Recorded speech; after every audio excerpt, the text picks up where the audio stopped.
Hello internet intro എങ്ങനെയുണ്ട് ഏട്ടൻ പറഞ്ഞത് കേട്ടോ.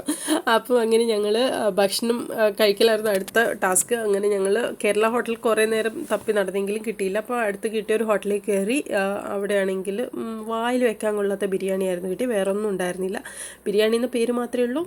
കഴിച്ച പോലെയാക്കി ഞങ്ങൾ അവിടെ നിന്ന് വന്നു. പിന്നെ കുറച്ച് വെള്ളമൊക്കെ വാങ്ങിച്ചു. അങ്ങനെ നേരെ പോയത് ടിപ്പു സുൽത്താൻ്റെ സമ്മർ പാലസിലേക്കായിരുന്നു. ഇവിടെ അതിനപ്പുറത്തെ വേർപ്പിക്കലായിരുന്നു, കാരണം ഓഫ്ലൈൻ ടിക്കറ്റ് ഇല്ല. ഇവിടെ ആണെങ്കിൽ ഒരു QR കോഡ് വെച്ചിട്ടുണ്ട്, അത് സ്കാൻ ചെയ്തിട്ട് നമ്മൾ തന്നെ ടിക്കറ്റ് ഓൺലൈൻ എടുക്കണം. പക്ഷേ ഇതിൻ്റെ പ്രശ്നം എന്താ വെച്ചാൽ സ്കാൻ ചെയ്യുന്നിടത്ത് ഭയങ്കര തിരക്കായിരുന്നു. അതേപോലെ തന്നെ സ്കാൻ ചെയ്ത് കഴിഞ്ഞാലും നമ്മുടെ ID പ്രൂഫ്, അതേപോലെ തന്നെ ഫോൺ നമ്പർ, പേര്, അതൊക്കെ എൻ്റർ ചെയ്ത് കൊടുക്കണം. അറ്റ് എ ടൈം 4 ടിക്കറ്റ് മാത്രമേ നമ്മൾക്ക് എടുക്കാൻ പറ്റുള്ളൂ.